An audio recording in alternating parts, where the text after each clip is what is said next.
Todos quisierais a veces vivir para siempre. Sí. Pero... ¿Verdad que sí?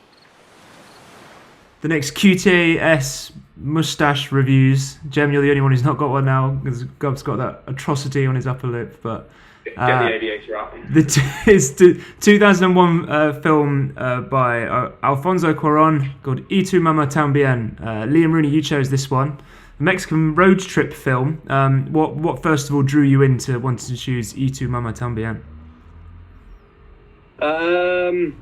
Pretty much the director, pretty much Cuaron sold it for me. I just scooting through his IMDb page, a while back. Saw the film, liked the idea of the film. I think the premise was intriguing. Chucked it in my watch list. And you're not drawn in by a really exceptionally young Diego Luna. I think that was I don't know if I'd even seen much of him when I put it in the watch list. It might have been I think I've had that in there for 2 years or something. But he is 15 or 16, something like that. I was going to ask, how old was he? He can't be more than 18 in it, surely. He looked a lot younger than his counterpart as well. Immediately Quick maths. He was born at the end of 1979, so say 1980, and it was 2001, so he was 21. 21 in the film. He was 21. He was 21 in that film, and he's 40 now. He looks. I thought he was 15 or 16 or something. And he looked very young, didn't he? But they both did. But that was sort of part of the idea, wasn't it? So, exceptionally small cast for this one. Something they could focus more on the writing and the journey than making it into a massive production, I think. But James Robbins, what were your first thoughts? I did enjoy the film. I was very much immersed in it. I liked the way that the way it was shot and the story was told. There was quite a lot of interesting camera moments whereby you were left in on a scene where, as you say, those three protagonists that basically centers around are in the conversation, and then someone else will wander in, someone serving food or something like that will then wander out, and you'll kind of follow them for kind of 30 seconds to a minute and just be pulled back out into their kind of surroundings and stuff, so which I thought was quite an interesting way of doing it. I've not seen any films I know, like Liam, you've mentioned Slackers and stuff like that from Richard Linklater and stuff like that, where they do that kind of camera movement where you just drift in and out of conversations. But I thought that was really cool. I really liked that, and that was probably the one kind of aesthetic thing that I took away from it that I particularly enjoyed. And then the storyline, I really liked the storyline. I was very much engaged with the plot the whole time.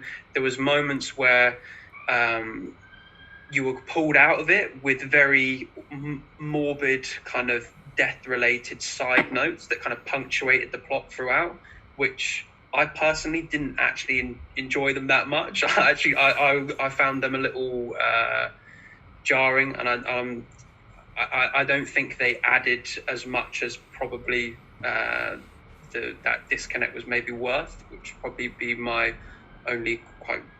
my criticism of it. What did you guys think of that particular element of the film?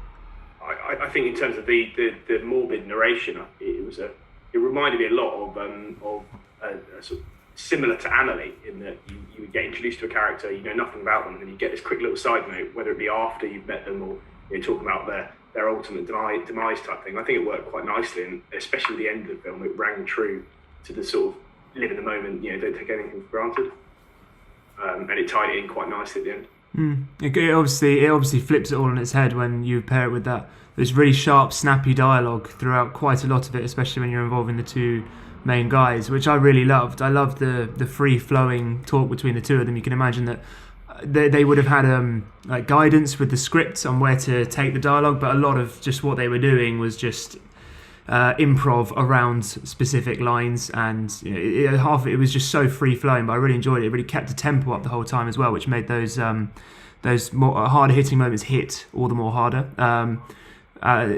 As for the dark ones, I think it was good. I think it was needed. It's just to develop the film more. But Yeah, I enjoyed the contrast, like you said, James. I enjoyed those aspects that you mentioned more than the darker, more down sides. But I suppose they're definitely needed in order to complete a film. Tom, what did you think? Yeah, I enjoyed it. I thought it was really, really well acted the whole way through. You didn't feel like you were watching a film or like watching a scripted play or something like that. Like you said, it felt really free flowing.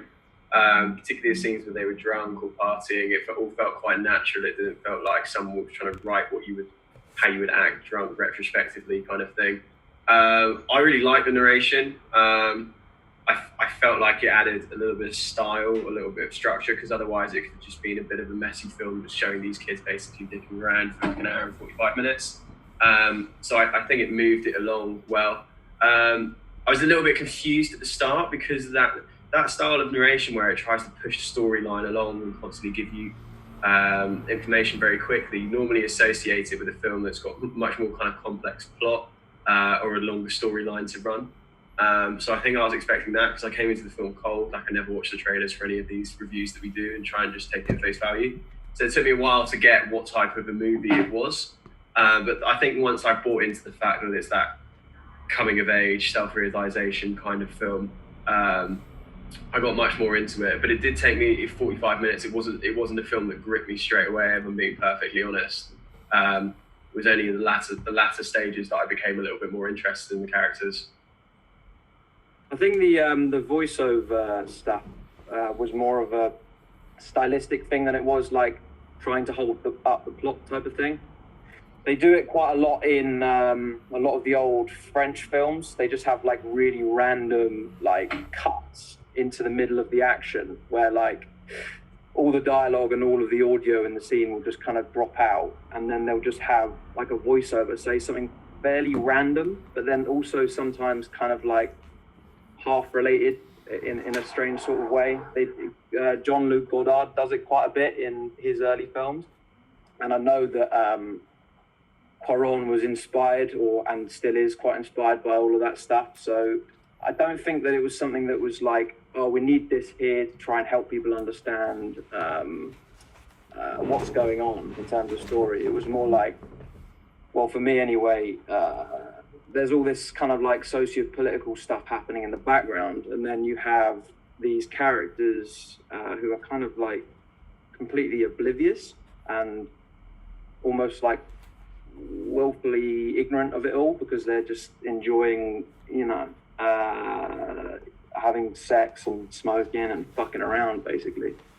So I quite liked it. I thought it was, as you say, quite a nice punctuation point in the middle of those scenes, which kind of like full of exuberance and like vitality and energy, and then you have like reality, like cold hard reality kicking in. Like this is the shit that's happening all around the outside of the action, and the boys are completely oblivious to it. I found that kind of interesting. Personally. Did you buy into the relationship between the main trio? Did you think any of it? I mean, it's an unusual circumstance that they find themselves in. Obviously, you establish later a greater reasoning as to why she goes with them. But do you think the dynamic worked as a premise and also their on-screen chemistry? Yeah, I do think they did work, and the relationship it definitely felt real. The one thing which I was I found a little difficult to kind of to believe is that they both slept with their respective partners and not owned up to it, or even when the first person had owned up to it, that then weren't very forthcoming and coming out with it immediately afterwards. There was a part of that when it first played out, because the way they'd been built as being such close friends that were you could feel their chemistry from the start of the film. That as soon as that bit was kind of that bit of the plot was kind of unfold, I was kind of thinking, is he actually just making this up to make him feel bad because he's a bit upset that he's gone off with the woman, or is it not? And then when he wasn't very then forthcoming, as in Diego Luna wasn't very forthcoming in coming out to say that he'd done the exact same, again, I was like, this is a bit odd. Why would he have withheld that information? So I'm not sure, again, whether you guys felt that was fully believable, and I was like, yeah, you can get with that, or whether that was a bit strange for you. Yeah, I completely understand I think it makes sense that perhaps did sleep with each other's girlfriends. I think you're right. When he was first confronted, and yeah, he was so upset, he turned the light off. He was mad at the other chap, and that was the exact moment that he would then say, well, so did I. And there's no way that he would be that mad and that furious and that emotional, asking so many questions about it without sharing that he did the same. Apologies. And it was then a bit of a win dynamic, and then it was a bit jarring when he later revealed it. And you think, well, why didn't you say that earlier? It was jarring, but I feel like it was wrapped up in their characters and the characters that were set up. Even at the start of the film. I wondered how well the actors knew each other, because I think, as you said, the chemistry between them was absolutely brilliant. They were right from the very start of the film when they're just mucking about, smoking a few joints type thing. You could see that they were so easy with each other, and you could immediately tell that they looked like friends without trying to act. If you see what I mean? Yeah, sure. I did think that it made sense in terms of like the characters that had been set up at the start of the film. It seemed like a really dramatic version of like what a lot of, it's quite a funny, truthful idea that like a man can get really pent up about all this shit that's happening to him, even though he's more than willing to do the exact same shit to another person. And like he'll keep it a secret in his mind that he's slept around with other girls, but he'll feel like really resentful and bitter if that same thing happens to him. So I thought it was kind of wrapped up in that idea that the one matey wouldn't tell the other matey because he was just so angry that it had happened to him, and he was just directing all of that outwardly onto him.